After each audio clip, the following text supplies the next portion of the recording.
Hi team, welcome to the Kindness, Curiosity and Comfortable Shoes podcast.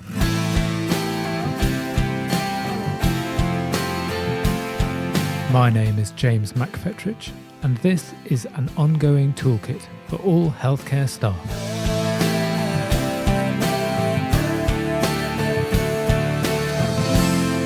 Whether you are a porter or a paediatrician, a domestic or a driver, clinical or non-clinical, just starting or just finishing your work in healthcare, this podcast aims to give you some useful thoughts about working for this amazing business to get you through your day.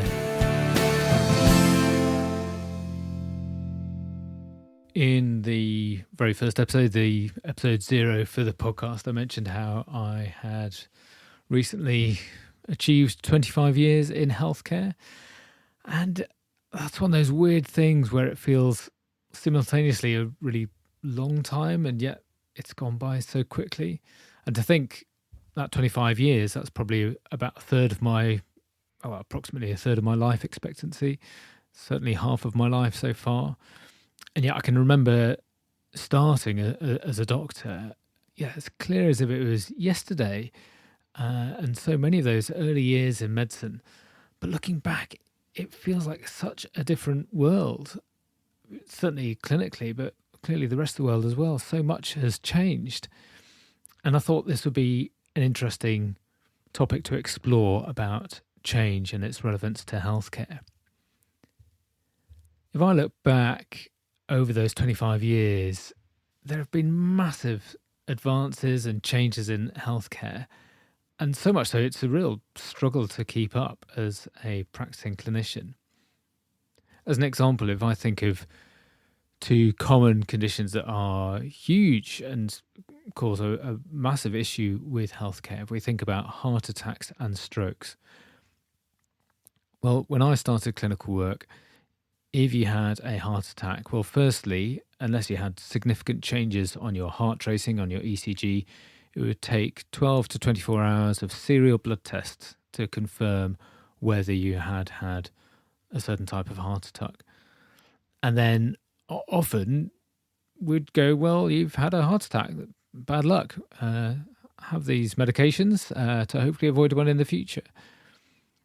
And it was similar with a stroke. We were just, I guess, getting into having routine CTs because there was a CT in the same hospital as the emergency department, but that hadn't long been there.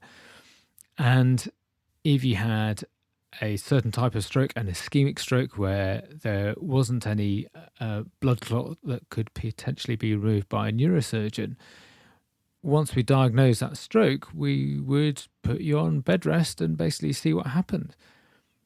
And yet now, 25 years later, if you have a heart attack, well, the large majority, either immediately or certainly within a few days, depending on what type of heart attack, will go to have PCI, percutaneous coronary intervention, to be able to unblock the arteries that get blood flowing to the heart. That didn't even follow on directly from doing nothing. We've been in and out of favour with thrombolysis, giving specific medication to get rid of the blood clot.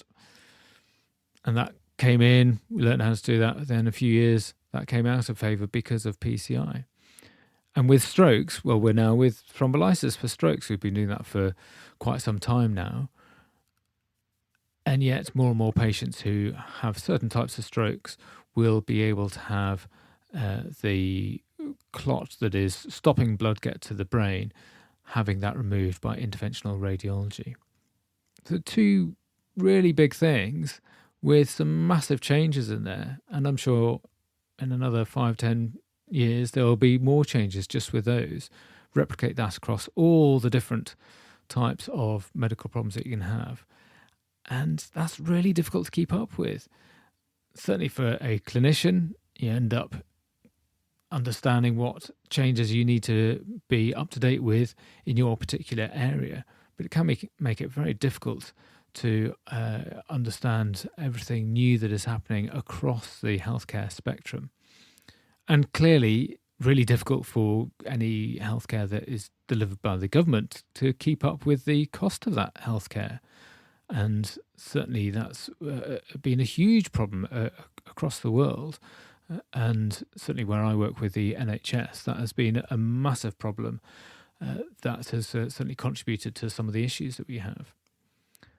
But change is here. Change will keep happening. We're never going to be standing still. We don't want to be standing still. But with that change becomes a lot of frustration.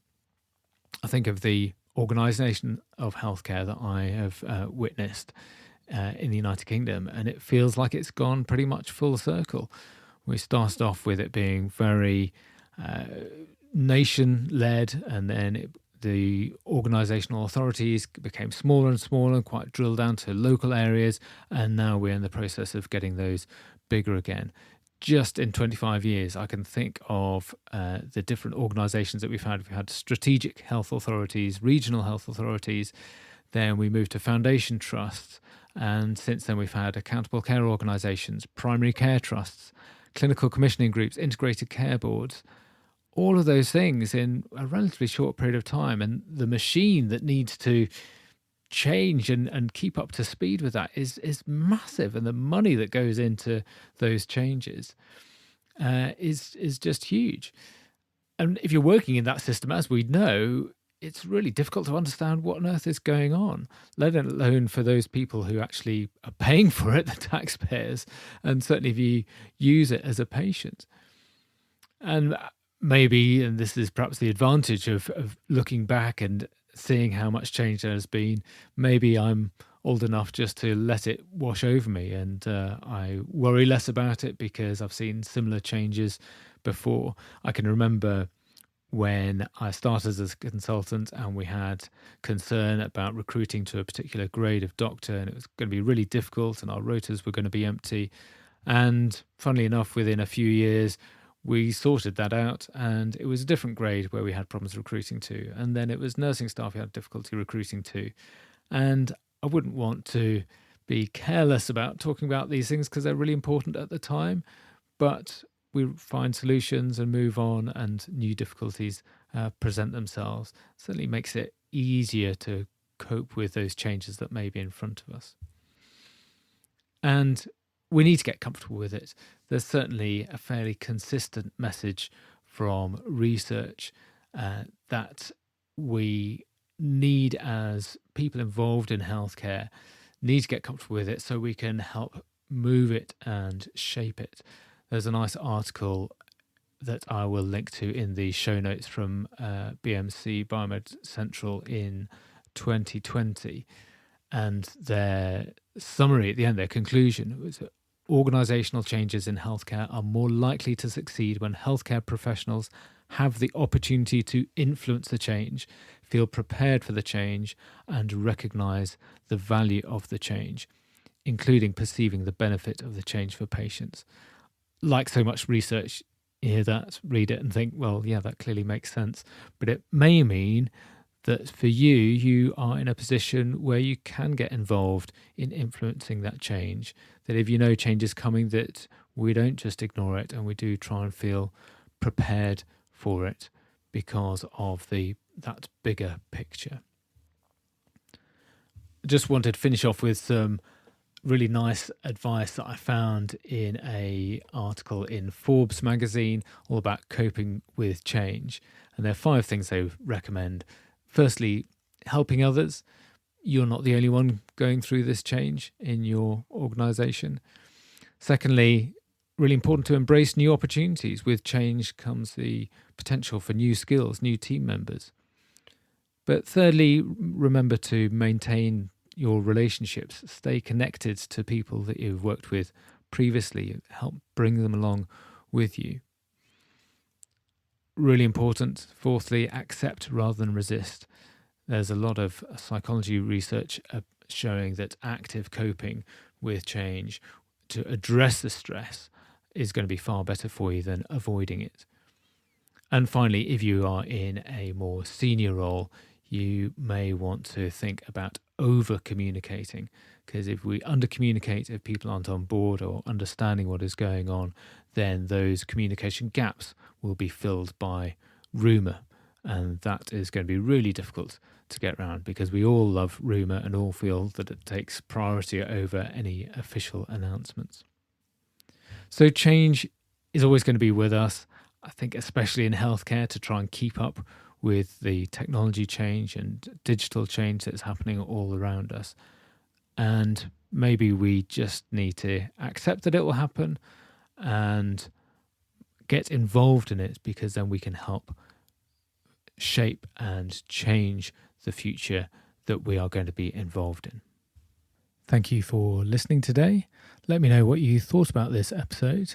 I am on @JMacEducation on all the socials, and there are links in the show notes for anything that we've talked about today that may be of interest or further reading for you.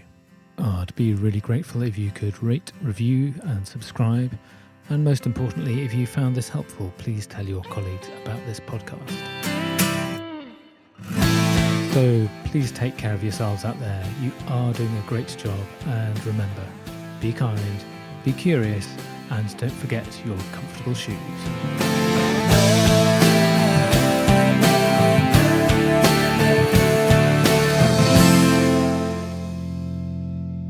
Thank you to Shakina Studio for the music, downloaded through Audio Jungle.